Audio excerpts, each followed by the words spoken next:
کا مسائل کا حل میں خوش آمدید۔ میں ہوں آپ کا میزبان عمر فاروق راشد۔ دنیا بھر سے ہم سے جڑے ہوئے لاکھوں اہل اسلام کو السلام علیکم ورحمۃ اللہ وبرکاتہ۔ ناظرین، ایک کامن سینس کی بات ہے کہ ہم اپنی دنیا کی چیزوں میں ایک سٹینڈرڈ کا خیال رکھتے ہیں۔ چیز برانڈڈ ہونی چاہیے، سٹیٹس کے مطابق ہونی چاہیے، لیکن کیا اپنے دین کے معاملے میں بھی ہماری یہی سوچ ہے، یہی اپروچ ہے اور یہی مائنڈ سیٹ ہے؟ اگر ہاں تو بہت خوب، اور اگر نہیں تو پھر فکر مندی کی بات ہے۔ آئیے اب دین کے حوالے سے معیاری رہنمائی کے لیے میں آپ کو جوڑتا ہوں آج کے پینل سے۔ ہمارے آج کے پینل میں شامل ہیں جناب مفتی محمد حسین خلیل خیل صاحب۔ آپ جامعۃ الرشید کے سینئر استاد ہیں، استاد الحدیث کے مرتبے پر فائز ہیں اور دارالفتہ جامعۃ الرشید کے سینئر مفتی ہیں، اور اس کے علاوہ بینک اسلامی کے شریعہ ایڈوائزری بورڈ کے ممبر بھی ہیں۔ اور ہمارے دوسرے مہمان ہیں جناب مفتی احمد خان صاحب۔ آپ جامعۃ الرشید کے استاد ہیں اور مفتی ہیں، اور اس کے علاوہ انہوں نے اسلامک فائنانس میں تخصص بھی کیا ہے، اور ساتھ ساتھ یہ نیشنل بینک کے شریعہ ڈپارٹمنٹ کے رکن بھی ہیں۔ ہم چلتے ہیں اپنے پہلے سوال کی طرف۔ پہلا سوال مکہ مکرمہ سے عبدالحمید صاحب مفتی محمد حسین صاحب سے یہ کرنا چاہتے ہیں کہ حجام کی آمدنی حلال ہے یا حرام؟ نیز کیا اس کی آمدنی مسجد یا مدرسے میں لگا سکتے ہیں؟ بسم اللہ الرحمن الرحیم۔ حجام کی آمدنی کو نہ مطلقاً اور ابسولوٹلی حلال کہا جا سکتا ہے، نہ حرام کہا جا سکتا ہے۔ حجام کی آمدنی میں 3 قسم کی چیزیں شامل ہوتی ہیں۔ کچھ چیزیں تو صریح حرام ہیں، جیسے کہ شیو بنانے کی اجرت یا ایک مچھ سے داڑھی کم کرنے کی اجرت لینا۔ کچھ چیزیں مکروہ ہے، جیسے کہ غیر مسلموں کے جو خاص فیشن ہے اور جو ان کے ایک خاص طور اور طریقہ ہے، تو اس کے مطابق لوگوں کے مسلمانوں کے فیشن بنانا اور بالوں کی جو طرز ہے اور نئے ڈیزائنز ہے وہ بنانا، تو یہ جو عمل ہے یہ مکروہ ہے، اور اس کی آمدنی بھی مکروہ ہے، یعنی بالکل حرام بھی نہیں ہے، بالکل حلال بھی نہیں ہے، ایک درمیانی درجے کی ہے۔ خبث اور گندگی اور ناپسندیدگی سے خالی نہیں ہے یہ آمدنی۔ تیسری قسم کی آمدن وہ ہے جو کہ بالکل جائز ہے، درست ہے، جیسے کہ خط بنانا اور عام معمول کے مطابق بال بنانا، یا داڑھی کے وہ بال جو ایک مچھ سے زائد ہے اس کو برابر کرنا، یا چہرے پر خط بنانا، تو یہ سب صورتیں جائز ہیں۔ تو ایسی صورت میں جس آدمی کی آمدن اور اس کے جو کام ہے وہ مکس اپ ہو، تو اس کو دیکھا جاتا ہے کہ اس میں غالب جو عنصر ہے وہ کیا ہے۔ تو غالب اگر حرام ہے تو اس پورے پر حرام کے احکام لاگو ہوتے ہیں، اور اگر غالب حلال ہے تو پورے کو حلال کی نظر سے دیکھا جاتا ہے۔ اور یہ شریعت میں آسانی کا ایک طریقہ ہے، اور نہ ایک پیسے کا حساب کسی دوسرے کا کون رکھ سکتا ہے کہ یہ جو پیسہ مجھے دے رہا ہے یہ خاص پیسہ یا حلال کا یا حرام کا ہے۔ تو آسانی اس میں ہے، اور یہ کامن سینس کی بات بھی ہے کہ ایسی صورت میں غالب کو اور جو بڑا پورشن ہے اس کو دیکھا جائے کہ وہ اگر حرام ہے تو پورے سے احتراز کیا جائے، اگر وہ حلال ہے تو پھر پورے کا استعمال کسی اور کے لیے درست ہوگا۔ تو جو انہوں نے پوچھا ہے اس میں یہی تفصیل ہوگی کہ اگر وہ حلال آمدنی اس کی غالب ہے تو پھر مسجد، مدرسے اور کسی بھی کار خیر کے لیے یا اس کے علاوہ بھی اس سے لین دین کرنا جائز ہوگا، اور اگر غالب حرام ہے تو جائز نہیں ہوگا۔ اور یہ بڑی آسانی سے اندازہ لگایا جا سکتا ہے، جیسے کہ انہوں نے مکہ مکرمہ سے پوچھا ہے تو وہاں کے جو حجام ہے حرم کے آس پاس، تو ہم یقین سے کہہ سکتے کہ ان کی غالب آمدنی حلال کی ہے، اس لیے کہ وہ کام کرتے جو شرعاً جائز ہیں۔ یا کسی ایسے محلے میں کوئی آدمی رہتا ہے جہاں غالب لوگ دیندار ہے، اور ظاہر ہے کہ ان کے جو بالوں کی صورتیں ہوں گی وہ بھی شرعی ہوں گی، تو یہ آئیڈیا قائم کیا جا سکتا ہے کہ اس کی جو غالب آمدن ہے حلال ہے، اور اس کے برعکس کا بھی بآسانی اندازہ لگایا جا سکتا ہے۔ تو یہ کوئی اتنا مشکل، پریکٹیکلی اتنا مشکل بھی نہیں ہے۔ جی بہت شکریہ۔ دوسرا سوال بنت جمال کراچی سے پوچھنا چاہتی ہیں کہ جس جگہ پردے کا اہتمام نہ ہو وہاں جانے کا کیا حکم ہے؟ اگر نہ جائیں تو گھر والے ناراض ہوتے ہیں۔ بس یہ اصول سمجھنا چاہیے، قرآن کا اصول ہے فَلَا تَقْعُدْ بَعْدَ الذِّكْرَىٰ مَعَ الْقَوْمِ الظَّالِمِينَ، کہ جو لوگ اللہ کی بغاوت میں اور اللہ کی نافرمانی میں اور شریعت کی خلاف ورزی میں مبتلا ہوں تو ان کے ساتھ آدمی شریک کی مجلس نہ ہو اور شریک کار تو کسی بھی درجے میں نہ ہو. تو سب سے پہلی ترجیح تو یہ ہے کہ ایسے لوگوں میں میل جول نہ رکھا جائے، ان کے ساتھ نہ بیٹھا جائے. البتہ اگر ضرورت اور مجبوری آئے تو پھر بیٹھنے کی اجازت ہے، لیکن پردے کے اہتمام کے ساتھ. تو پردے کا اہتمام تو بہرحال ضروری ہے.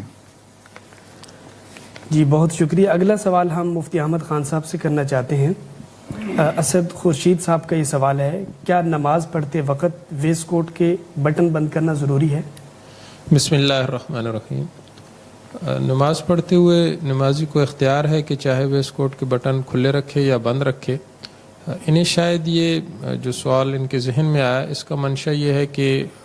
بعض طریقوں سے کپڑے کو پہننا نماز میں درست نہیں ہوتا. تو اس بارے میں اصول یہ ہے کہ کپڑے کو پہننے کا جو ایک معروف اور معقول طریقہ ہے، جس طریقے سے وہ کپڑا پہنا جا سکتا ہے اور پہنا جاتا ہے، تو کپڑے کو نماز میں اسی طریقے سے پہننا چاہیے.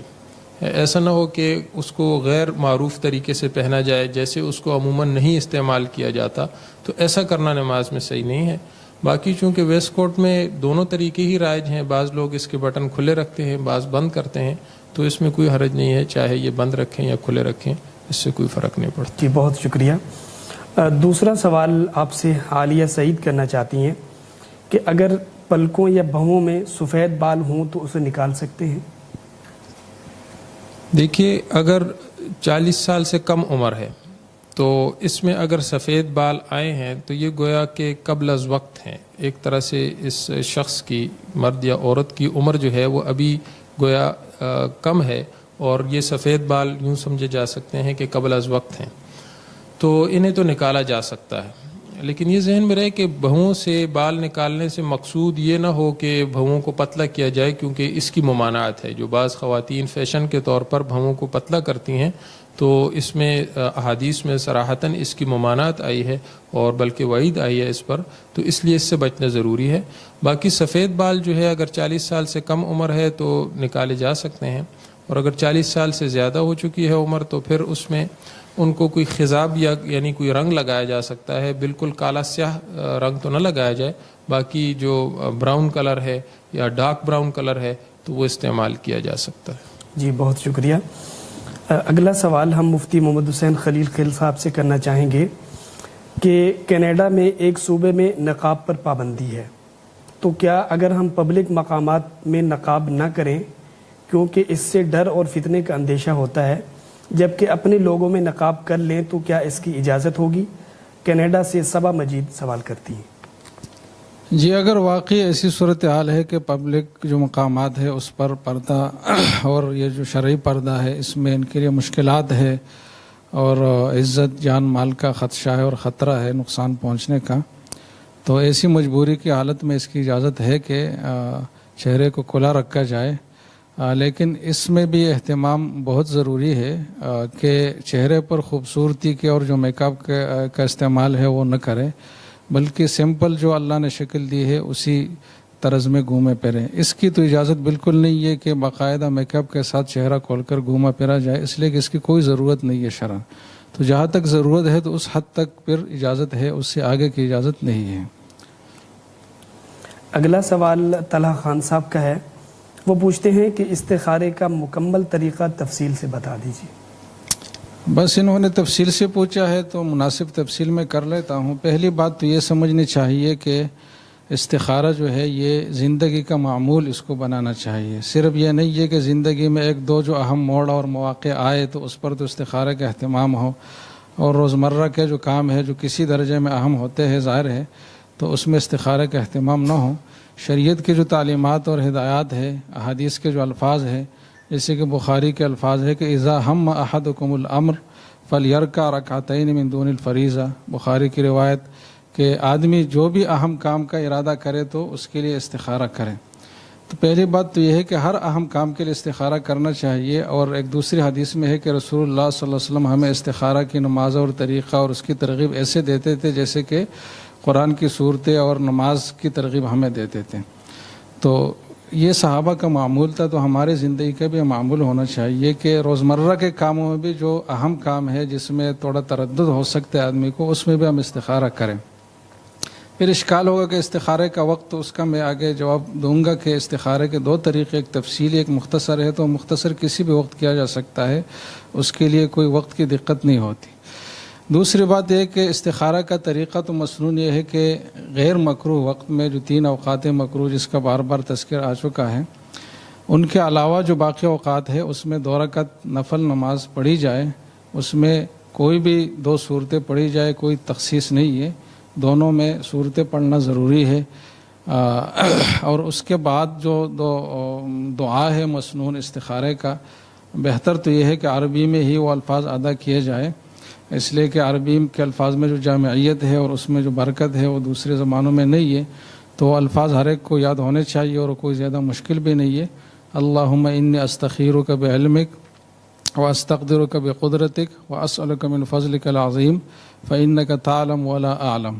اللہم ان کنت تعلم ان ھذا الامر خیر لی فی دینی ومعاشی وعاقبت امری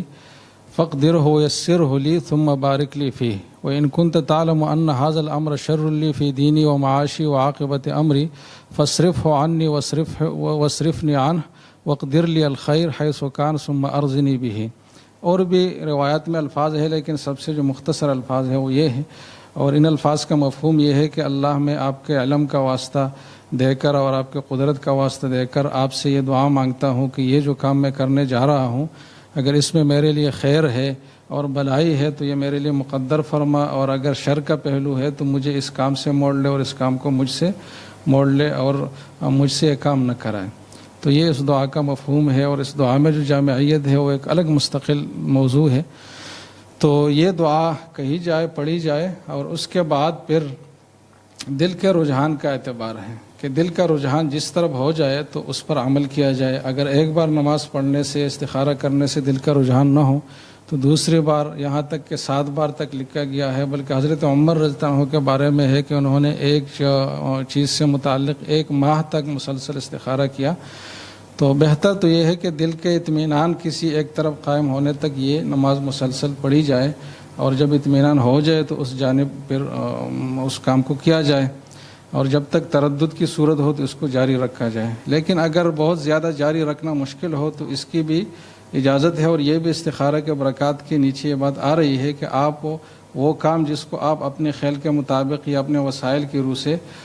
درست سمجھتے ہیں، بس وہ طریقہ اور وہ کام آپ کر لیں تو امید ہے کہ اس میں خیر ہی خیر ہوگی۔ حضرت شاہ ولی اللہ رحمہ اللہ نے حجت اللہ البالغہ میں لکھا ہے کہ استخارے کے 2 بڑے فوائد ہیں اور مقاصد ہیں اور شریعت کے مد نظر ہے۔ ایک تو یہ ہے کہ جاہلیت میں جو ایک طریقہ رائج تھا کہ لوگ جب کسی اہم کام پر نکلتے تو فال نکالنے والے کے پاس جاتے اور وہ تیر کے ذریعے سے فال نکالتے۔ اب اس کے لیے ہو جو دل کے اطمینان کی صورت میں ظاہر ہوتا ہے تو اس پر یہ عمل کرتا ہے، تو جو آدمی اس کو زندگی کا معمول بناتا ہے تو وہ فرشتوں کی صفت کی طرف بہت قریب ہو جاتا ہے۔ تو یہ طریقہ تھا استخارے کا۔ باقی ایک اہم بات سمجھنی چاہیے کہ استخارے کے بعد دل کا رجحان ضروری ہے، اور اگر یہ نہیں ہے تو بھی وہ کام اگر کیا جائے تو اس میں خیر ہے، لیکن یہ بہرحال ضروری نہیں ہے۔ کسی حدیث میں یہ بات نہیں آئی کہ استخارے کے بعد باقاعدہ آپ کو الہام ہوگا یا آپ کو خواب نظر آئے گا اور اس خواب کے ذریعے سے آپ کو سمجھایا جائے گا یا کسی بزرگ کی صورت میں آپ کی رہنمائی کی جائے گی،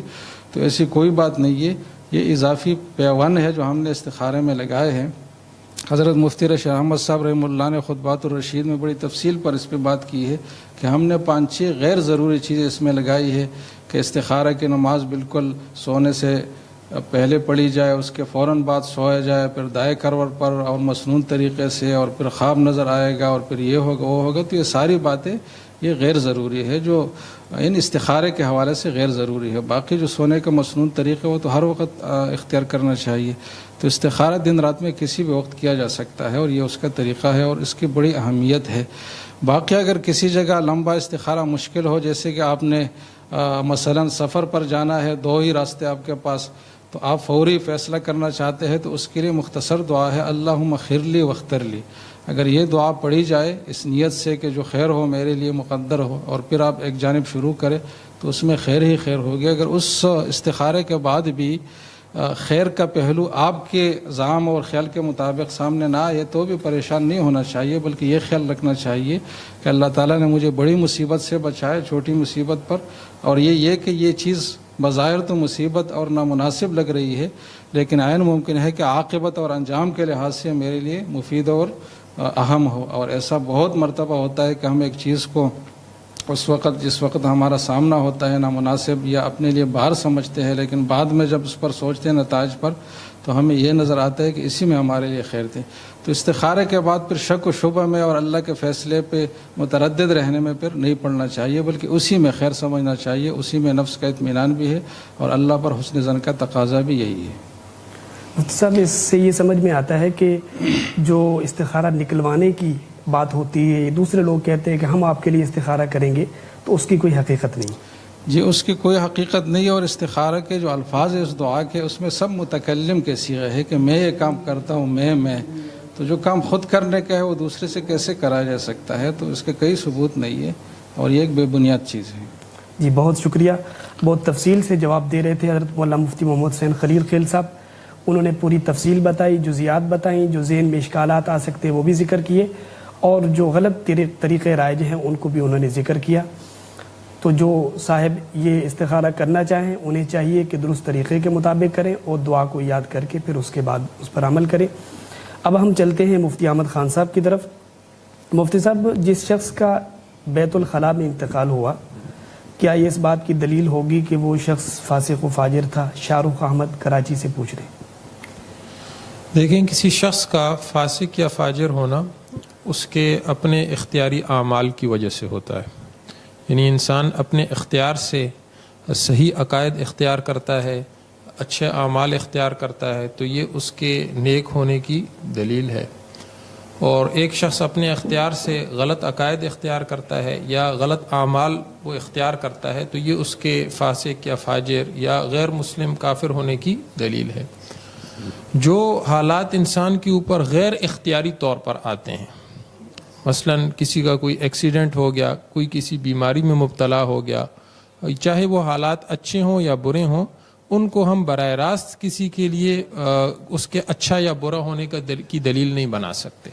بلکہ اصل فیصلہ ہوگا اس شخص کے کہ پہلی بات تو یہ ہے کہ آیا وہ کس مذہب پر تھا، پھر اگر مسلمان تھا تو اس کے اعمال کیسے تھے۔ اگر اس کے اعمال اچھے تھے تو یہ امید رکھنی چاہیے کہ یہ عند اللہ بھی ایک اچھا انسان ہوگا۔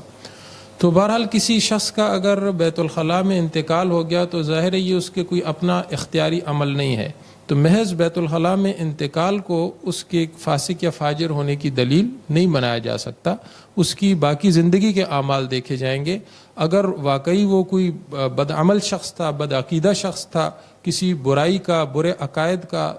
دعوے دار تھا، لوگوں کو اس طرف بلاتا تھا، تو یہ سمجھا جا سکتا ہے کہ اللہ کی طرف سے ان بدعمالیوں کی وجہ سے ایک مصیبت اس پر آئی ہے، ظاہری سزا، ظاہری ایک سزا، بشرطے کہ اس سے توبہ کیے بغیر اسی حالت میں اس کا انتقال ہوا۔ لیکن باقی محض اسی وجہ سے کہ اس شخص کا چونکہ بیت الخلاء میں انتقال ہوا ہے اور باقی زندگی اس کی بظاہر ٹھیک تھی، کوئی ایسی خرابی اس میں نہیں تھی، تو اس وجہ سے اس کو فاسق یا فاجر قرار دے دینا یہ شرعاً درست نہیں ہے۔ جی بہت شکریہ۔ اگلا سوال انڈیا سے محمد تسلیم اختر کرتے ہیں کہ نماز میں قرأت کے دوران اگر لا پر وقف کر دیا جائے تو اس سے کوئی خرابی تو نہیں آئے گی؟ دیکھیں، قرآن مجید میں جس جگہ پر عموماً صرف لا لکھا ہوا ہوتا ہے تو اس میں ما قبل اور ما بعد، یعنی اس لا سے پہلے جو آیت کا حصہ ہے اور جو بعد والا حصہ ہے، اس کا آپس میں ربط ہوتا ہے، اور جو قراءت کے قواعد ہیں اس کے مطابق یہاں پر یا تو وقف نہ کیا جائے، اور اگر وقف کر لیا جائے، مثلا کسی کا سانس جو ہے وہ ٹوٹ رہا ہے یا اور کسی وجہ سے، تو پھر کچھ پیچھے سے بھی ملا کر پڑھا جائے۔ تو اس میں یہ ہے کہ اب اگر نماز میں انہوں نے پیچھے سے ملا کر پڑھا تب تو اس میں کوئی حرج نہیں ہے، اور اگر نہیں ملا کر پڑھا تب بھی نماز بہرحال درست ہو جاتی ہے، لیکن ایسا نہیں کرنا چاہیے۔ اگر رک گئے ہیں اس پر تو پھر تھوڑا سا پیچھے سے ملا کر پڑھیں تاکہ یہ پیچھے سے مربوط ہو جائے۔ جی بہت شکریہ۔ مفتی محمد حسین خلیل خیل صاحب سے اکاڑا سے محمد رجب انجم یہ پوچھنا چاہتے ہیں کہ کیا منگنی سے پہلے لڑکا لڑکی سے نکاح سے متعلق کو بات کر سکتا ہے؟ مثلا یہ کہ آپ مجھ سے نکاح کرنے کے لیے راضی ہیں یا نہیں؟ بس پہلے تو یہ سمجھنا چاہیے کہ جس سے نکاح کا ارادہ ہے جب تک باقاعدہ نکاح نہ ہوا ہو تو اس کو اجنبی خاتون ہی سمجھنا چاہیے، اور اس کے ساتھ عمومی رویہ اور طرز عمل وہی رکھنا چاہیے جو اجنبی خواتین کے ساتھ ہوتا ہے۔ تو لہٰذا غیر ضروری جو گفتگو ہے یا خلوت میں جو گفتگو ہے اس سے تو اجتناب بالکل ضروری ہے۔ البتہ اگر ضروری گفتگو ہے تو پھر اس میں بھی بہتر جو طریقے ہے، پہلے 2 سٹیجز ہے، وہ یہ ہے کہ کسی اپنے محرم خاتون کے ذریعے سے ان باتوں کو پوچھوایا جائے اور معلومات کی جائے۔ اگر یہ مشکل ہے تو پھر بہتر طریقہ یہ ہے کہ فون کے ذریعے یہ باتیں کی جائے بالمشافہہ ملاقات کی بجائے۔ لیکن جو بھی صورت ہو، بہرحال اتنی بات تو بہرحال ضروری ہے کہ اگر آمنے سامنے بات کرنے کی بھی ہے یا فون پر ہے، جو بھی ہے، تو غیر ضروری بات نہ ہو، ایسی باتیں نہ ہو جس سے شہوت انگیزی ہوتی ہو اور مقصد مزے لینے ہو معلومات کے نام پر، تو ایسا نہ ہو، بلکہ واقعی جو ضروری معلومات ہے اور جو ضروری گفتگو ہے اسی پر اکتفا کیا جائے، اس سے آگے نہ بڑھا جائے۔ جی بہت شکریہ۔ دوسرا سوال شارجہ سے شفیع اللہ آپ سے پوچھنا چاہتے ہیں کہ پرانی مسجد توڑ کر دوسری جگہ تعمیر کی جائے تو کیا پرانی مسجد کی جگہ کو اپنے گھر میں شامل کیا جا سکتا ہے؟ اگر جو پرانی مسجد ہے وہ شرعی مسجد اور اصطلاحی مسجد نہیں ہے، بلکہ صرف وہاں لوگ نماز پڑھتے تھے، ایک مصلی تھی، باقاعدہ اس جگہ کو وقف نہیں کیا گیا تھا، تو پھر تو اس کی اجازت ہے، اور اگر وہ کسی اور کی ملکیت ہے تو اس سے بات کر کے لے کر یا کسی اور طریقے سے جائز طریقے سے حاصل کر کے اس کو گھر میں شامل کیا جا سکتا ہے۔ لیکن اگر وہ جگہ باقاعدہ شرعی وقف ہے کہ اس کو باقاعدہ وقف کیا گیا تھا،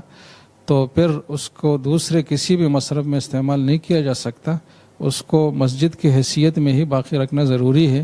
اور اس سے چاردیواری کر کے اس کے احترام کو بھی ملحوظ رکھنا ضروری ہے۔ جی بہت شکریہ۔ مفتی احمد خان صاحب سے راول پنڈی سے رابعہ فاطمہ نے سوال پوچھا ہے کہ نماز اشراق کا وقت طلوع آفتاب سے کتنی دیر تک رہتا ہے؟ جی، نماز اشراق کا وقت جو ہے یہ طلوع آفتاب کے اتنی دیر بعد شروع ہوتا ہے کہ جب آفتاب کی روشنی میں تھوڑی تیزی آ جائے اور انسان کی نگاہ سورج کی طرف ٹک نہ سکے۔ یہ تقریباً 14-15 منٹ کا وقت ہوتا ہے، کچھ کم و بیش بھی ہو سکتا ہے، لیکن بہرحال تقریباً اتنا وقت ہوتا ہے کہ سورج کی روشنی میں تیزی آ جاتی ہے اور اب اس کی طرف نگاہ نہیں ٹک سکتی۔ تو اس وقت سے اشراق کا وقت شروع ہو جاتا ہے، اور افضل وقت اس کا یہ ابتدائی وقت ہے، یعنی جتنا یہ وقت شروع ہونے کے بعد جتنا جلدی پڑھا جائے تو یہ افضل ہے۔ لیکن بہرحال اس کو زوال تک، یعنی کہ جو دوپہر کے وقت ہے اس سے پہلے جب یہ سورج بالکل نصف النہار پر ہوتا ہے، اس وقت تو ویسے بھی نفل نماز پڑھنا ناجائز ہوتا ہے، تو اس سے پہلے تک اس کو پڑھا جا سکتا ہے۔ جی بہت شکریہ۔ اگلا سوال دہلی سے فرمان نسیم یہ پوچھنا چاہتے ہیں کہ اگر پیشاب کا ایک قطرہ نکلا تو نماز سے پہلے اسے دھونا ضروری ہوگا،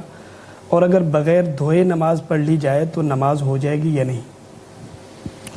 دیکھیں، اس کی 3 صورتیں ہیں۔ پیشاب جو ہے یہ نجاست غلیظہ ہے، یعنی سخت قسم کی نجاست ہے، اور اس کے جسم یا کپڑے پر لگے رہنے کی 3 صورتیں ہو سکتی ہیں۔ ایک تو یہ ہے کہ یہ انسان کی جو ہتھیلی کا گہراؤ ہوتا ہے، اس کا جو رقبہ ہے، جس کی فقہاء نے مقدار تقریباً 5.94 مربع سینٹی میٹر بتائی ہے، تو اگر اس سے زیادہ جسم یا کپڑے پر لگا رہ جائے پیشاب تو وہ نماز نہیں ہوگی، اور اگر اس مقدار میں یا اس سے کم لگا رہ جائے تو نماز تو ہو جائے گی، لیکن اگر اس مقدار میں لگا رہ جائے تو ایسی نماز واجب الاعادہ ہوگی، کیونکہ اتنی مقدار لگی چھوڑنا یہ مکروہ تحریمی ہے۔ اور اگر اس سے بھی کم، یعنی یہ 5.94 مربع سینٹی میٹر، اس سے بھی کم مقدار میں کوئی معمولی سا ایک قطرہ یا چھینٹا لگا رہ گیا تو اس کو بھی صاف کرنا چاہیے، پاک کرنا چاہیے۔ سنت یہی ہے کہ انسان بالکل پاک اور صاف ہو، لیکن اگر اتنی مقدار لگی رہ گئی تو بہرحال نماز ہو جائے گی۔ یہ 5.94 مربع سینٹی میٹر، اس کو ہم عام کیسے سمجھ سکتے ہیں؟ بس یہ اصل میں فقہاء نے جو انسان کی جو ہتھیلی ہے، اس کی جو گہرائی ہے، یہ اس کا رقبہ ہے تقریباً، تو ہر انسان کے لیے خود اس کی پیمائش کرنا مشکل ہے، اس لیے بعض حضرات نے اس کی پیمائش کر کے یہ بتایا ہے کہ یہ تقریباً 5.94 مربع سینٹی میٹر بنتا ہے۔ جی بہت شکریہ، جزاکم اللہ۔ اگلا سوال مفتی محمد حسین صاحب سے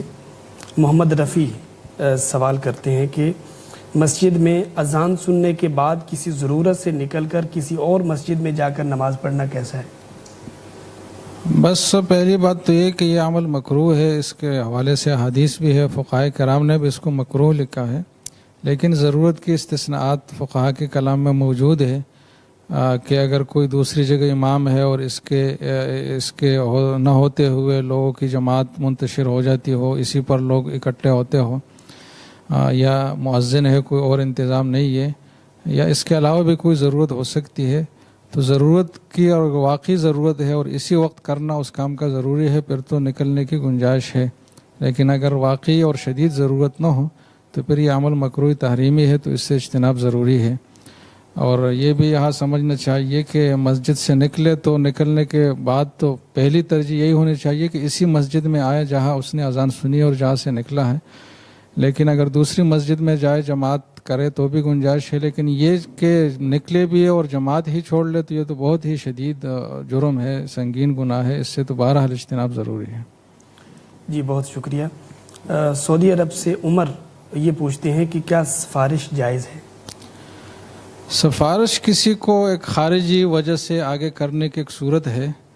تو اس میں دیکھنا چاہیے کہ جو داخلی وجوہات ہے کسی ملازمت کی اپوائنٹمنٹ کے لیے، اس میں انتخاب کے لیے، اگر وہ اس شخص میں پوری ہے، اور دوسری بات یہ کہ اس سے بڑھ کر کوئی شخص اس کی آگے لانے کی وجہ سے وہ محروم نہیں ہوتا، تو ایسی سفارش تو جائز ہے اور باعث ثواب ہے۔ لیکن اگر ایک نااہل آدمی ہے، مثلا کسی یونیورسٹی میں داخلے کا وہ اہل نہیں ہے اور آپ کی سفارش پہ اس کا داخلہ ہو جاتا ہے، یا اس کی وجہ سے زیادہ جو اہل تھے اس سے ان کو محروم رکھا جاتا ہے، تو پھر وہ ناجائز ہے، وہ باعث ثواب بھی نہیں ہے بلکہ باعث گناہ ہے۔ جی ٹھیک ہے، بہت شکریہ۔ اگلا سوال نظام الدین سوات سے مفتی احمد خان صاحب سے یہ پوچھنا چاہتے ہیں کہ اگر ٹیشو پیپر سے پیشاب سکھایا جائے اور وہ ٹیشو پیپر بھی سوکھ جائے تو کیا وہ جب وہ جیب میں ہونے کی صورت میں نماز ہو جائے گی؟ ٹیشو پیپر سوکھ جانے سے پاک نہیں ہوتا، وہ جیسا ناپاک سوکھنے سے پہلے تھا اسی طرح سوکھ کر بھی ناپاک رہے گا۔ تو ابھی جو پچھلا مسئلہ اس بارے میں عرض کیا تو اس میں بھی وہی تفصیل ہوگی کہ اگر ٹیشو پیپر کے اوپر جو نجاست ہے وہ یہ 5.94 مربع سینٹی میٹر سے زیادہ لگی ہوئی ہو تو پھر نماز نہیں ہوگی، اور اس مقدار میں ہو تو یہ مکروہ تحریمی ہے، نماز ہو جائے گی لیکن واجب الاعادہ ہے، یعنی اس نماز کو لوٹانا ضروری ہے، اور اس سے بھی اگر کم مقدار میں ہو تو اس کا بھی جیب میں رکھنا گویا خلاف سنت ہوگا، لیکن بہرحال نماز ہو جائے گی۔ تو یہ سمجھ لینا چاہیے کہ یہ نجاست خشک ہو جانے سے پاک نہیں ہو جاتی، اپنی جگہ برقرار رہتی ہے۔ جی ٹھیک ہے، بہت شکریہ۔ عارف آفریدی کا سوال ہے، کیا وضو کے بغیر اذان دے سکتے ہیں؟ مستحب تو یہ ہے کہ وضو کر کے اذان دی جائے، لیکن اگر بغیر وضو کے بھی اذان دے دی جائے تو شرعاً یہ بھی درست ہے۔ ٹھیک ہے، بہت شکریہ۔ اگلا سوال محمد بلال کراچی سے مفتی محمد حسین صاحب سے یہ پوچھنا چاہتے ہیں کہ مرد کے لیے وائٹ گولڈ یعنی پلاٹینم کی انگوٹھی پہننا جائز ہے؟ اگر جائز ہے تو کتنے گرام تک جائز ہے؟ وائٹ گولڈ جو ہے اس کا جو استعمال ہے وہ کئی معنی میں ہوتا ہے، تو انہوں نے جو پلاٹینیم کا لکھا ہے یہ کوئی ضروری نہیں ہے، اور بھی اس کی صورتیں ہے، نیٹ پر وہ دیکھی جا سکتی ہے، اور اس میں ایک صورت یہ بھی ہے کہ جو اصل سونا ہے، زرد رنگ کا سونا جس کو لغت میں اور شریعت میں سونا سمجھا گیا ہے، تو اسی سونے کے ساتھ کوئی دوسری چیز خلط کر کے اس کا رنگ تبدیل کر کے بھی اس کو بھی وائٹ گولڈ کہا جاتا ہے، اور ایک مستقل دھات کی شکل میں بھی وائٹ گولڈ اس کو کہا جاتا ہے۔ تو جہاں ایسی صورت ہے کہ اس میں سونا جو اصل سونا ہے وہ بھی مخلوط ہے، تو وہ اگر غالب ہے تو پھر اس کا استعمال جائز نہیں ہے مردوں کے لیے، خواہ انگوٹھی کے طور پر ہو یا کسی اور ذریعے سے ہو، اور اگر مغلوب ہے تو پھر اس کا استعمال درست ہے۔ باقی جو اگر یہ کوئی سونے کا اس میں خلط نہ بھی ہو، کوئی اور دھات کی صورت ہو، تو ایک اصولی بات سمجھنی چاہیے کہ مرد کے لیے جو انگوٹھی کی اجازت ہے وہ دو شرائط کے ساتھ ہے۔ ایک تو یہ ہے کہ وہ چاندی کی ہو، کسی اور دھات کی نہ ہو، نہ تو سونے کی ہو، نہ سونے کے علاوہ کسی اور دھات۔ خانوں کا ملک ہے تو اس شک و شبہ میں پڑنے کی ضرورت نہیں ہے، جب تک یقین سے ثابت نہ ہو کہ یہ متروک التسمیہ ہے، اللہ کا نام لینا اس پر چھوڑ دیا گیا ہے قصدن، تو پھر تو اس کا استعمال جائز نہیں ہے، لیکن جب تک یہ یقین نہیں ہے تو محض شک و شبے میں پڑھنے کی کوئی ضرورت نہیں ہے۔ جی بہت شکریہ۔ اگلا سوال اصغر خان دبئی سے مفتی احمد خان صاحب سے یہ پوچھتے ہیں کہ تلاوت قرآن پاک کے دوران پاؤں پھیلا سکتے ہیں؟ قرآن کے صفحات اگر عام کتاب کی طرح کھولے تو گناہ ہوگا؟ قرآن چونکہ اس کی تلاوت کرنا ایک عبادت ہے اور اللہ کے سامنے ایک طرح سے اس کے کلام کا پڑھنا ہے، تو اس میں ادب کی رعایت رکھنی چاہیے، اور پاؤں پھیلا کر تلاوت کرنا یہ ذرا ایک بے ادبی کی صورت ہے، تو مناسب نہیں ہے کہ انسان تلاوت کے دوران اپنے پاؤں پھیلا کر اور لمبے کر کے بیٹھے۔ لیکن اگر کسی کو عذر ہے، کوئی ٹانگوں میں درد ہے، کوئی اور ایسی تکلیف ہے جس کی وجہ سے وہ پاؤں سمیٹ کر نہیں بیٹھ سکتا، تو اگر پاؤں پھیلا کر بھی بیٹھ کے تلاوت کرے تو اس میں کوئی حرج نہیں ہے۔ باقی قرآن مجید کی ادب کا اور احترام کا، تو اگر کسی خاص سپلیمنٹ کے بارے میں پوچھنا ہے انہوں نے تو اس کے پورے جو اجزائی ترکیبیں ہے ان کو لکھ کر اس کی تفصیل فراہم کر کے پھر پوچھ لیں۔ اگلا سوال جرمنی سے عمار احمد کا ہے، وہ یہ پوچھتے ہیں کہ میں جس جگہ کام کرتا ہوں وہاں سور کا گوشت بیچا جاتا ہے، کیا وہاں کام کرنا حلال ہے؟ اگر اس شخص کا اپنا کام سور کا جو گوشت ہے اس میں ملوث ہونا نہیں ہے کہ اس کو پیش کرنا ہے، اس کی کٹائی یا پیکنگ وغیرہ جو بھی کام ہے اس سے متعلق، اگر اس کا اپنا جو کام ہے اور اس کی اپنی جو ذمہ داری ہے وہ اس شعبے سے نہیں ہے، اور بھی کام ہے جس کے کام الگ ہے اور یہ شعبہ الگ ہے، تو پھر تو گنجائش ہے، لیکن اگر اس کا کام ہی یہی ہو تو پھر جائز نہیں ہے۔ جی بہت شکریہ۔ اگلا سوال ہمارا مفتی احمد خان صاحب سے ہے، جو یونان سے اعجاز مہدی کرتے ہیں، پوچھتے ہیں کہ کیا اس دور میں غیر مسلم اہل کتاب کی لڑکی سے شادی کرنا جائز ہے؟ دوسرا سوال یہ ہے کہ کیا کسی حدیث میں ہے کہ عورتوں کا سورہ یوسف کی تفسیر، عورتوں کو سورہ یوسف کی تفسیر نہیں پڑھانی چاہیے؟ اہل کتاب کے ساتھ شادی کرنے کے حوالے سے کچھ باتیں سمجھ لینی چاہیے کہ ایک تو بات یہ ہے کہ یہ سوال اصل اہل کتاب سے متعلق ہونا چاہیے، اور ہمارا جواب بھی جو واقعی اہل کتاب ہیں ان کے متعلق ہے۔ بعض لوگ کہ جو اہل کتاب کہلاتے ہیں لیکن نہ خدا کے وجود کے قائل ہیں، نہ کسی آسمانی کتاب کے، نہ کسی نبی کو مانتے ہیں، تو ایسے لوگ جو ہیں وہ چاہے نام کے تو اہل کتاب ہیں لیکن حقیقتاً وہ اہل کتاب نہیں ہیں، اور ان کے ساتھ تو نکاح کے جواز کی کوئی صورت ہی نہیں ہے۔ تو جو عورت حقیقتاً اہل کتاب ہو اس کے ساتھ نکاح فی نفس ہی ہو جاتا ہے، یعنی اس کے ساتھ اگر نکاح کوئی مسلمان کرے تو نکاح ہو جاتا ہے، لیکن اس کا مطلب یہ ہے کہ اس کے ساتھ بذات خود نکاح کرنے میں کوئی خرابی نہیں ہے۔ اگر کوئی خارجی وجوہات اس کے علاوہ ایسی پائی جائیں کہ جن کی وجہ سے اس نکاح سے روکا جائے تو یہ عین ممکن ہے، یعنی اس مسئلے کو یوں سمجھا جائے کہ بسا اوقات ایک چیز بذات خود تو جائز ہوتی ہے، یعنی اس کے اپنے اندر کوئی خرابی نہیں ہوتی، لیکن کوئی اور ایسی خارجی وجوہات ہوتی ہیں کہ جن کی وجہ سے اس کام سے روکا جاتا ہے۔ تو جو قرآن میں اجازت دی گئی ہے اہل کتاب کے ساتھ شادی، ان کی عورتوں کے ساتھ شادی کرنے کی، تو اس کا مطلب یہ ہے کہ فی نفس ہی اس نکاح میں کوئی خرابی نہیں ہے، اور یہ عورتیں ان کے ساتھ اگر نکاح کیا جائے تو نکاح درست ہو جائے گا۔ اب اگر اور کوئی ایسی اسباب پائے گئے کہ جن کی وجہ سے ان کے ساتھ نکاح کرنے میں کوئی ایسے شرعی مفاسد پیدا ہو جائیں گے تو پھر ان کی وجہ سے اس نکاح سے روکا جائے گا۔ اب آج کل کے حالات پر اگر ہم غور کریں تو جو بھی لوگ اہل کتاب کے ساتھ شادی کرتے ہیں اکثر ان میں سے خود بھی دین سے دور ہو جاتے ہیں، خصوصاً ان کی اولاد جو ہوتی ہے وہ یا تو برائے نام مسلمان رہ جاتی ہے یا مسلمان ہی نہیں رہتی، بلکہ وہ اسی اہل کتاب عورت کا مذہب اختیار کر لیتی ہے۔ تو ان حالات میں بالکل مناسب نہیں ہے، اور اس سے بالکل بچنا چاہیے کہ اہل کتاب سے شادی کی جائے، کیونکہ نکاح تو ہو جائے گا لیکن بعد میں ان مفاسد سے بچنا جو ہے اس کے امکانات بہت زیادہ کم ہیں۔ اس وجہ سے علماء روکتے ہیں کہ اس دور میں اہل کتاب عورتوں کے ساتھ نکاح نہ کیا جائے۔ جی بہت شکریہ، بہت تفصیل سے جواب عنایت فرما رہے تھے۔ یو اے ای سے ورید خان مفتی احمد خان صاحب سے یہ پوچھتے ہیں، کیا کوئی اپنی بیوی سے حق مہر معاف کروا سکتا ہے؟ یہ دیکھیں اس کی یہ صورت کہ ایک شخص صاحب وسعت ہے، مالی حیثیت اس کی ہے، اس کے باوجود اپنی بیوی سے حق مہر معاف کروائے، تو یہ بہت نامناسب بات ہے، ایک مرد کی غیرت کے بھی خلاف بات ہے کہ آیا وہ کیوں اس سے یہ مہر معاف کرواتا ہے۔ یہ اس کے ذمے ایک واجب الادا دین ہے، یعنی ایک واجب الادا رقم ہے، یا جو بھی چیز مہر میں مقرر کی گئی، تو اس کو معاف کروانا جو ہے یہ بہت نامناسب ہے۔ اور اسی طرح اگر عورت اپنی دلی رضامندی سے معاف نہ کرے، اس نے کہیں دباؤ میں آ کر یا یہ سوچ کر کہ میں معاف نہیں کروں گی تو میرے بارے میں پتہ نہیں کیا کہا جائے گا، تو معاف کر دیا تو شرعاً یہ معاف بھی نہیں ہوگا۔ اس لیے کسی صاحب حیثیت کو تو ایسا کرنا بالکل نہیں چاہیے اور خوشی سے اس مہر کو ادا کرنا چاہیے۔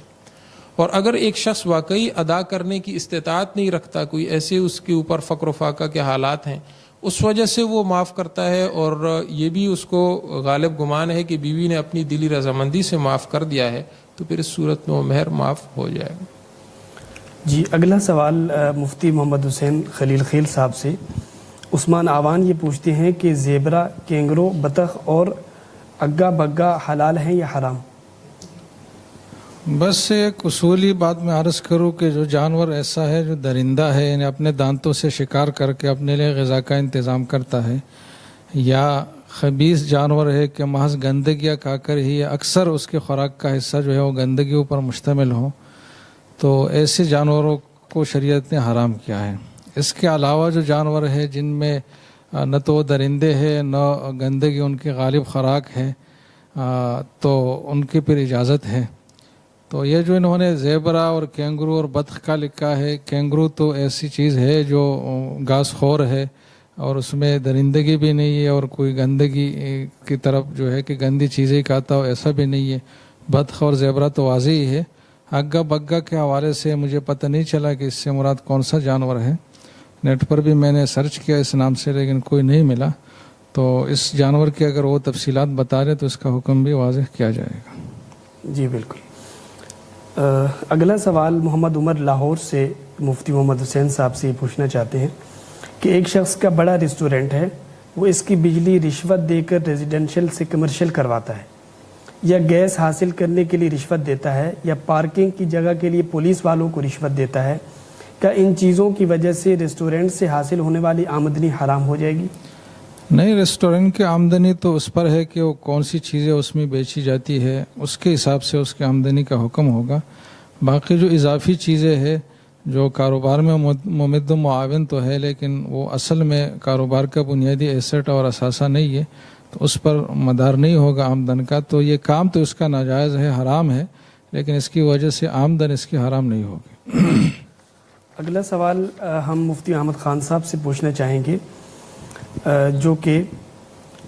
فرحین کراچی سے سوال کر رہے ہیں کہ کیا نومولود بچوں کو مغرب کے وقت اکیلے نہیں چھوڑنا چاہیے؟ نومولود بچوں کے حوالے سے تو کوئی ایسی خاص بات نہیں ہے کہ انہیں مغرب کے وقت اکیلا نہ چھوڑا جائے، بس بچوں کو مغرب جس وقت ہونے والی ہو تو باہر اکیلا نہیں چھوڑنا چاہیے۔ یہ بسا اوقات شیاطین اور جنات کے پھیلنے کا وقت ہوتا ہے، تو اس وقت میں بچوں کو باہر نہیں چھوڑنا چاہیے۔ باقی گھر کے اندر اگر بچہ اکیلا ہے، اس کے پاس کوئی موجود نہیں ہے مغرب کے وقت میں، تو اس میں کوئی شرعاً حرج کی بات نہیں ہے۔ یہ دوسرا سوال عائشہ بٹ کا ہے، وہ پوچھتی ہیں کہ کیا نابالغ بچہ نامحرم ہوتا ہے یا ان سے بھی پردہ ہوگا؟ بچے کی عمر جب اتنی ہو جائے کہ وہ عورتوں کے پردے کے معاملات کو سمجھنے لگیں، اگرچہ وہ نابالغ ہو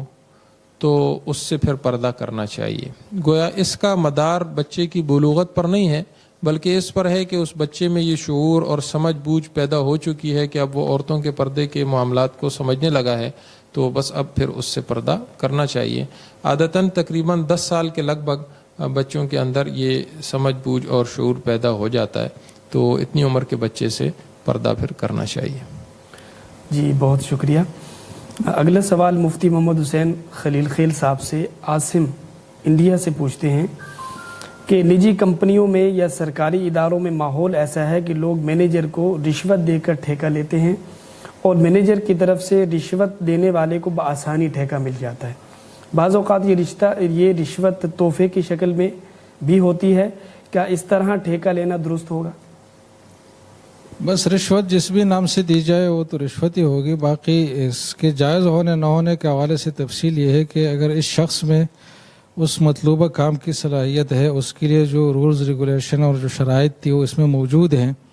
اور دوسری بات ہے کہ اس سے زیادہ اہم اور زیادہ اہل شخص کو محروم نہیں کیا جاتا اس کی رشوت دینے کی وجہ سے,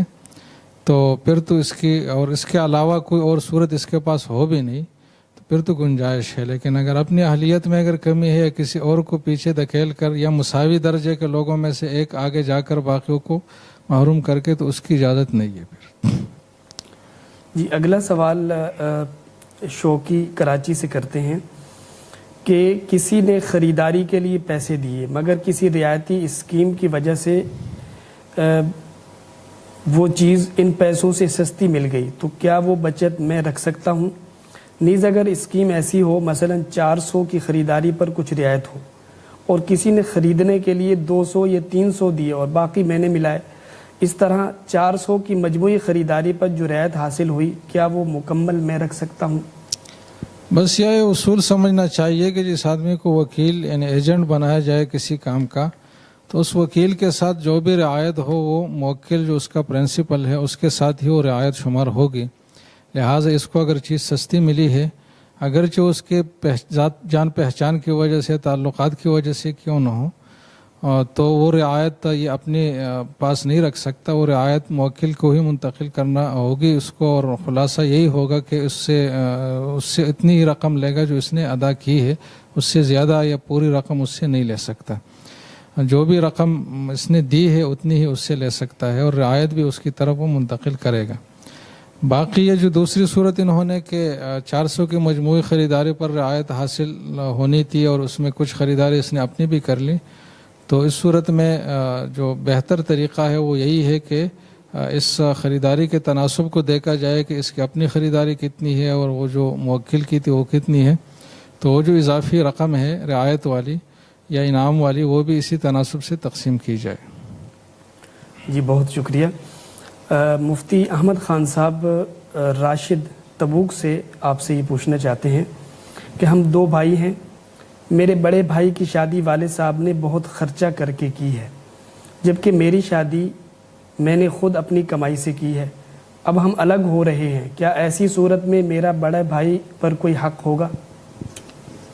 سوال ان کا پوری طرح واضح نہیں ہے کہ پوری صورت کیا ہے. آیا ان کے والد صاحب ابھی زندہ ہیں یا ان کی وفات ہو چکی ہے, ان کی میراث کو تقسیم کرنا ہے. بظاہر معلوم یہ ہو رہا ہے کہ یہ پوچھنا چاہتے ہیں کہ ان کے والد نے چونکہ زیادہ اخراجات دوسرے بھائیوں کی شادیوں پر کیے ہیں اور مجھ پر اتنے زیادہ اخراجات نہیں کیے, تو اب اگر ہم علیحدہ ہو رہے ہیں تو بظاہر یہ میراث کی بھی تقسیم کریں گے, تو اب یہ کوئی کیا اضافی دعویٰ کر سکتے ہیں بھائیوں پر کہ جی آپ پر تو والد نے زیادہ اخراجات کیے تھے اور مجھ پر کم کیے تھے؟ تو اس کا جواب یہ ہے کہ ایسا کوئی اضافی حق ان کا اب میراث میں نہیں ہوگا, بلکہ میراث کی تقسیم جو شریعت کا اصول ہے اسی کے مطابق ہوگی, اور جو ان کا شرعی حصہ بنتا ہے اس میں وہی ان کو ملے گا. یہ کسی اضافی حصے کا اس وجہ سے مطالبہ نہیں کر سکتے کہ والد صاحب نے بھائیوں کی شادی پر زیادہ اخراجات کیے تھے اور ان کی شادی پر وہ اخراجات نہیں کیے. جی اگلا سوال اسد صاحب سعودی عرب سے آپ سے یہ پوچھتے ہیں کہ جب ہم عمرے کے لیے جاتے ہیں تو عموماً 2 یا 3 دن وہاں ٹھہرتے ہیں, کیا اس دوران ہمیں قصر نماز پڑھنی ہوگی یا مکمل؟ نیز اگر امام مسافر ہو اور مقتدی وہاں کا رہائشی ہو تو مقتدی کس طرح نماز ادا کرے گا؟ 2-3 دن کے لیے تو ظاہر ہے کہ یہ وہاں پر مسافر ہیں, اور اگر یہ اپنی انفرادی نماز پڑھیں گے یا آپس میں ہی جماعت کریں گے تو اس میں یہ قصر نماز پڑھیں گے, اور اگر وہاں کے مقیم امام کی ساتھ جماعت کے ساتھ پڑھیں تو اس میں ظاہر ہے کہ ان کو پوری نماز پڑھنی ہوگی. باقی مقیم کا مسافر کے پیچھے نماز پڑھنے کا طریقہ یہ ہے کہ جو 4 رکعت والی نماز ہے وہ مسافر ظاہر ہے کہ 2 رکعت پڑھے گا, تو جب وہ 2 رکعت پڑھ لے تو اس کے بعد جو مقیم ہے یہ کھڑا ہو جائے اور باقی 2 رکعت خود ادا کرے, کیونکہ اس نے 4 رکعت پوری کرنی ہے. لیکن ان 2 رکعت کو یہ اس طرح ادا کرے گا کہ ان 2 رکعت میں یہ قرات نہیں کرے گا, بلکہ سورہ فاتحہ جتنی دیر میں پڑھی جاتی ہے اتنی دیر خاموشی کے ساتھ قیام کرے گا اور اس کے بعد رکوع کرے گا اور اپنی نماز اس طرح مکمل کرے گا 2 رکعت. تو یہ طریقہ ہوگا مقیم کا مسافر کے پیچھے نماز پڑھنے کا۔ جی بہت شکریہ۔ اگلا سوال ہم مفتی محمد حسین صاحب سے پوچھنا چاہتے ہیں، جو کہ جہانگیر خان نے لکی مروت سے کیا ہے۔ وہ پوچھتے ہیں کہ ایک شخص اپنی بیوی کو چھوڑ دیتا ہے اور چند دنوں بعد اس کا انتقال ہو جاتا ہے، لیکن بیوی کو طلاق نہیں دی تھی، تو اس صورت میں اس کی بیوی کے لیے کیا حکم ہے؟ نیز اگر خامد عمر بھر کے لیے جیل چلا جائے تو کیا حکم ہوگا؟ پہلی جو بات انہوں نے پوچھی ہے کہ بیوی کو چھوڑتا ہے، نہیں اس سے قطع تعلق کرتا ہے، پھر انتقال ہوتا ہے، تو جو پوچھا ہے کہ بیوی کے لیے کیا حکم ہے، تو بظاہر مقصد یہ ہے کہ وہ بیوی میراث میں حقدار ہوگی یا نہیں ہوگی۔ تو اصول یہ ہے کہ جس بیوی سے نکاح برقرار ہو، اگرچہ اس سے قطع تعلق اور ناچاقی کی صورت ہو تو وہ بیوی ہی ہے، اور اگر شوہر فوت ہو تو اس کے میراث میں وہ حقدار ہوگی۔ دوسری بات پوچھی ہے کہ عمر بھر کے لیے جیل چلا جائے تو پھر بیوی کے لیے کیا حکم ہے؟ تو اس صورت میں جو شوہر ہے یہ مفقود اور لاپتہ بھی نہیں ہے اور غائب بھی نہیں ہے، جو رابطہ نہ کرتا ہو یا جس کی جگہ کا کوئی پتہ نہ ہو، تو یہ ایک معلوم جگہ میں ہے اور پتہ ہے اس کا کہ فلان جگہ ہے، البتہ اس تک رسائی نہیں ہو سکتی اور وہ جو شوہر بیوی کی زندگی ہے وہ نہیں گزار سکتا، تو ایسی صورت میں اس حوالے سے تو کوئی صورت نہیں ہے فسخ نکاح کی۔ لہٰذا یہی کرنا چاہیے کہ شوہر سے طلاق دلائی جائے، یا یہ کہ اگر طلاق پر وہ آمادہ نہیں ہے تو پھر خلا اس سے لیا جائے، لیکن شوہر ہی کو فریق بنا کر اسی سے کوئی کام کرایا جائے، یا تو طلاق کا یا خلا کا، مطلب یہ کہ بالعوض چھوڑے جانے کا یا عوض دے کر بلا عوض۔ لیکن یہ جو صورت ہے، اس صورت میں کہ عدالت میں جا کر ایک جبری طریقے سے فسخ نکاح ہو، تو اس کے لیے پھر ضروری ہے کہ عورت کی کیفیت ایسی ہو کہ اس کے پاس نان نفقے کا انتظام شوہر کی طرف سے نہ ہو اس کے لیے، اور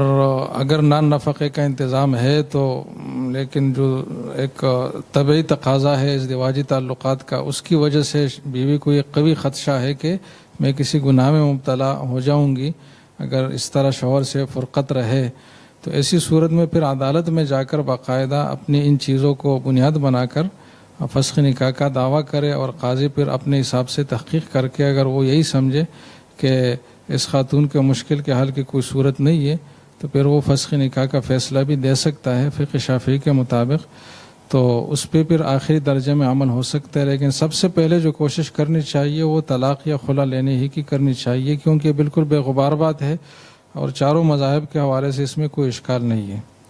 تو اسی پر پہلی کوشش کرنی چاہیے۔ جی بہت نوازش، بہت شکریہ۔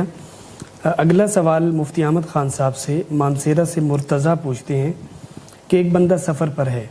مثلا پشاور سے مانسیرہ جا رہا ہے، لیکن اس کا گاؤں مانسیرہ شہر سے 30 کلومیٹر دور ہے، تو وہ نماز کہاں سے پوری پڑھنا شروع کرے گا، اپنے گاؤں سے یا مانسیرہ شہر سے؟ جب اپنے گاؤں کی حدود میں داخل ہوگا تو اس وقت سے نماز پوری پڑھنا شروع کرے گا۔ مانسیرہ شہر میں داخل ہونے سے نماز پوری نہیں ہوگی۔ مانسیرہ ان کے قریب میں ایک بڑا شہر ہے، شاید اس وجہ سے ان کو اشتباہ ہوا۔ لوگ جو ہے وہ دور دراز کے جو علاقوں میں رہتے ہیں، کبھی کسی سے تعارف کرواتے ہیں تو کوئی قریب کا جو بڑا شہر ہوتا ہے اس کا نام لے دیتے ہیں، تو ان کو شاید اس سے اشتباہ ہوا ہے کہ ہم جو ہے مانسیرہ کے رہنے والے ہیں تو ہمیں جو ہے وہ وہیں سے پوری پڑھنی چاہیے نماز، لیکن ایسی بات نہیں ہے۔ جب حقیقتاً ان کا گاؤں ادھر سے 30 کلومیٹر کے فاصلے پر ہے تو جب تک یہ اپنے گاؤں کی حدود میں داخل نہیں ہوں گے تب تک یہ قصر نماز پڑھیں گے۔ جی آخری سوال آپ سے یہ ہے کہ گاؤں سے شہر آ رہا تھا، گاڑی والے کو کرایہ دینا بھول گیا اور گاڑی سے اتر گیا، ڈرائیور کی شکل یاد ہے لیکن اس کو جانتا نہیں، اب کیا حکم ہے؟ عرفان اللہ پشاور سے پوچھ رہے ہیں۔ اگر کوئی طریقہ ایسا ہو کہ یہ شخص مل جائے، کسی کو اس کی علامات بتا کر اس کی معلومات ہو سکیں، اس اڈے میں جہاں پر یہ اس گاڑی میں سوار ہوئے وہاں پر کسی سے معلومات ہو سکیں، اس گاڑی کی جو سروس ہے ان سے کچھ پتہ چل سکے، اور کسی طور پر بھی اس شخص سے رابطہ ہو کر اس کو یہ کرایہ ادا کیا جا سکے، پھر تو ان پر لازم ہے کہ یہ کرایے کی رقم اس تک پہنچائیں اور ادا کریں۔ لیکن اگر اس تک یہ رقم پہنچانے کی کوئی صورت نہ ہو تو پھر اس صورت میں اتنی رقم اس شخص کی طرف سے صدقہ کر دیں۔ جی بہت نوازش، بہت شکریہ۔ حضرات و خواتین، آپ نے اپنے سوالوں کا جواب حاصل کر لیا۔ لیکن اس دوران آپ نے دو باتیں محسوس کی. ایک آپ نے یہ محسوس کیا کہ ہمارے حضرات مفتیان کرام ہمیں اس بات کا جواب بھی دیتے ہیں جو ہم نے پوچھی ہے، اور وہ بھی بتاتے ہیں جو ہمارے ذہن میں ہے اور اس کے بعد آپ کے ذہن میں آنے والی ہے. اس کو کہا جاتا ہے کہ جواب اعلیٰ اسلوب الحکیم. تو ہمارے مفتیان کرام جن کے ساتھ ہم بیٹھتے ہیں، ہم ان کے شکر گزار ہیں کہ ہمیں یہ نہایت جامعیت کے ساتھ، نہایت مستند انداز میں اور نہایت خوبصورت انداز میں ہمیں جواب دیتے ہیں. اور دوسری بات آپ نے یہ محسوس کی کہ بہت سارے سوالات واضح نہیں ہیں، کوئی بات پوری نہیں پوچھی گئی، کسی سوال میں کوئی شق چھوڑ دی گئی ہے، اور اسی طریقے سے کسی لفظ کا معنی پوری طرح پر واضح نہیں کیا گیا. تو اس لیے آپ حضرات سے درخواست ہے کہ اپنا سوال بہت واضح انداز میں، صاف ستھرے انداز میں اور کھل کر پوچھا کریں. اور جب آپ کمنٹ میں سوال لکھتے ہیں تو اردو زبان میں اور اردو الفاظ کے ساتھ لکھیں. جب آپ اس کو رومن میں لکھتے ہیں تو اس کی وجہ سے بس اوقات بات سمجھ نہیں آ سکتی اور اس کا پورا مفہوم واضح نہیں ہوتا. آپ جب صاف ستھرا سوال لکھیں گے تو آپ کو جواب صحیح ملے گا، مفتیان کرام کو سمجھنے میں آسانی ہوگی اور وہ صحیح طور پر آپ کا جواب دے سکیں. انہی گزارشات کے ساتھ آج کا پروگرام ختم ہوا چاہتا ہے. کل تک کے لیے اجازت دیجیے. اللہ حافظ.